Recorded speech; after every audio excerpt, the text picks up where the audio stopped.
I'm afraid I'm a stranger here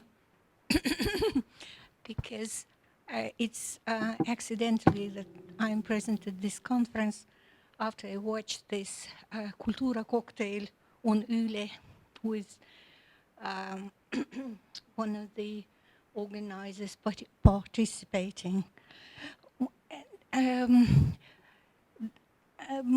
saying this because, well, the first speaker and the second speaker, I got very much interested in this meme, but unfortunately, from today's presentations, I have just a vague idea, and it would be nice if you give just a little bit more concrete details or facts. Thank you.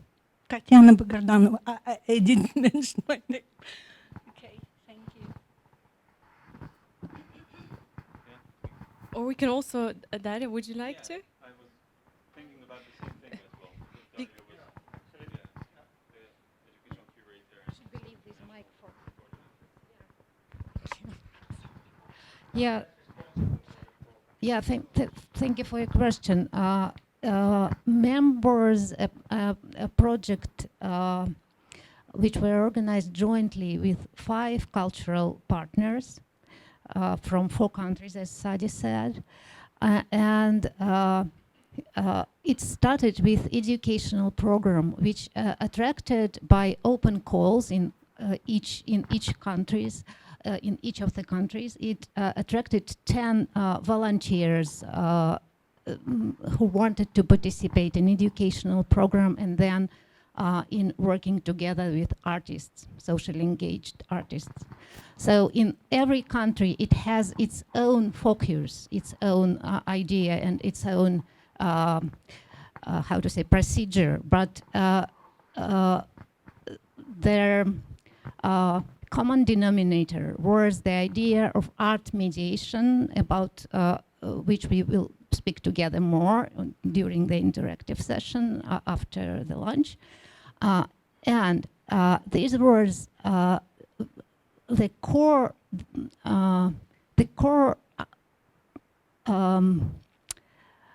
ambition, I should say, was to find some qualities and possibilities in a concept of art mediation to become a tool or a means of inclusion in society. So how can we make art together, think about art together, speak about art together, or whatever around art? How can we do it so that it becomes a tool of inclusion? And this is what I'm going to speak about during the interactive session.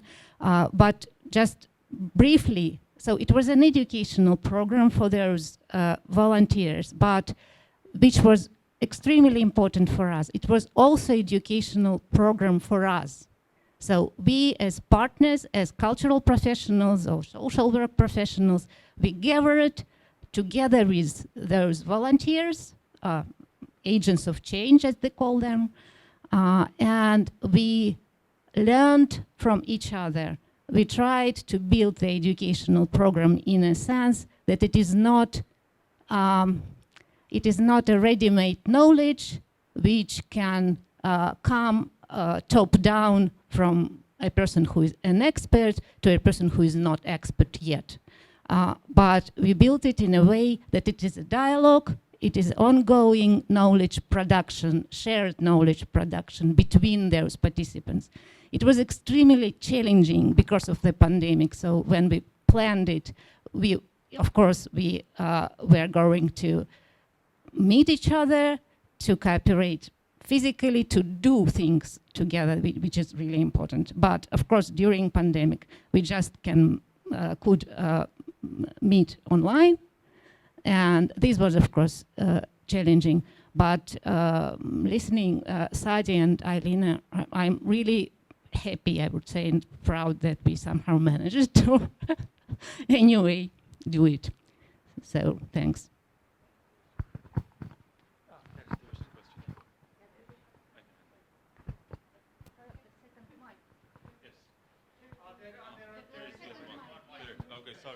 I'll take this. Thank you so much for the presentations. This was very interesting. I don't know if I have that much a question, but I think I'd like to know what's the message you have for us. I'm Severi Hämeri from Kriittinen Korkeakoulu, which is a Finnish think tank, and we are focused on arts and humanities and also an educational center. And I would really like to know what's the big message we can take from here and spread through our means, because this stranger making and democracy questions are very much in our focus at the moment. So we are very interested in knowing what we can learn from here. So if you have some short message we can spread through our channels. Thank you.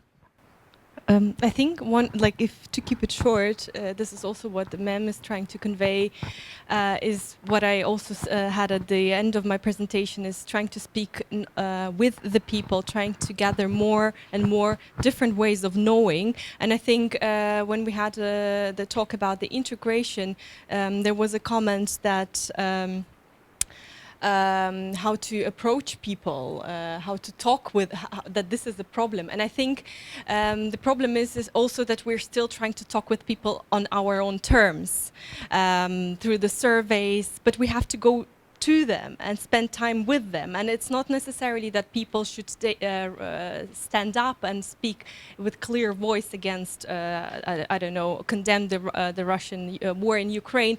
Not everyone is ready to be this outspoken, I have to say, in their everyday life. So we just have to go and listen to them also, how they live quietly or what different ideas about life they have.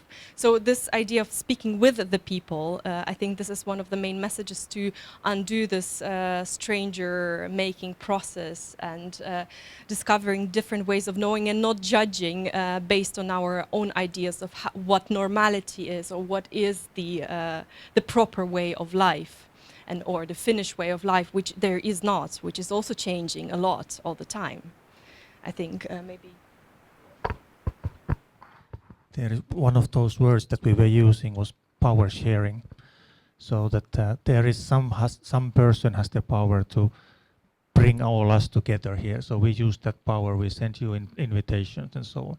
And now we want to share the power with you so that you can discuss with us, so that we will hear you and it will influence us in the future. So we are talking about agents of change here, and we as a Cultura Foundation, we want to be an agent of change. So we want to make this world better, but we cannot dictate anybody, or we cannot go and tell any organization, for instance, that you must behave like this. We have to listen to them. We have to discuss with them. It's not only on the personal level, but it's also on the like institutional level. That you have to be on the same level with the people. So I would say that listen to them, talk with them. That could be the message. Maybe I could also add to this that we are all working for the social cohesion, and enhancing and promoting social cohesion is after enhancing sense of belonging of each individual. And that is not, as Alina was mentioning, it's not enhancing sense of belonging cannot be achieved by doing things for people, but it is much more appropriate to do it with them, and in that sense actually enhance the social cohesion. Yeah, thanks. And perhaps also, understanding what are the different ways of belonging. There is not only our own perspective of what it should mean. Sorry. I'm not sure if we have time for my question, but thank you very much. You have a beautiful program. And my question is about the focuses that Daria mentioned. You said that you have different focuses in different countries. Could you please tell more about it? What focuses, if you can speak about it briefly? Thank you.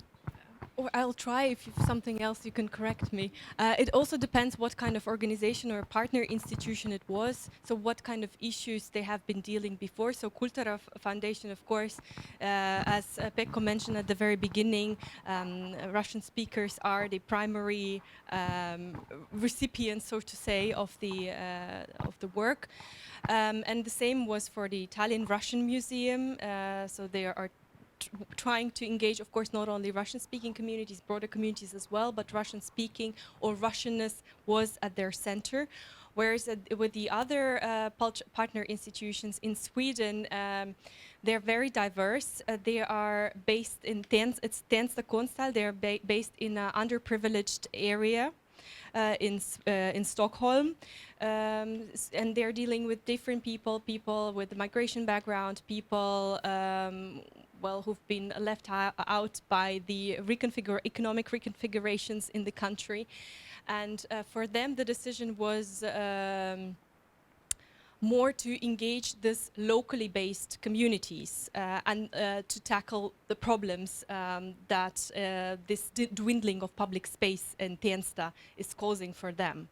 And in Latvia, their approach, they've been searching quite long what should be their central issue, and they had a bit of a different approach. They first looked for an artist, if I remember correctly, who then sort of determined more the topic, and they have dealt with the topic of dementia and people who either not who experience themselves, but through their families or through the work experience this issue and what it means to be excluded by means of illness or this experience. So as you can see, the range was really broad, from local issues to broader issues such as dementia to concrete groups like Russian speakers. I hope that was okay. Maybe you could also mention the elder senior citizens in Latvia. Yeah. Made more inclusive and diverse in terms of participants. Because mediators in Latvian team were basically mostly senior citizens who had actually someone in their family or relatives or friends experiencing dementia, and that was really interesting.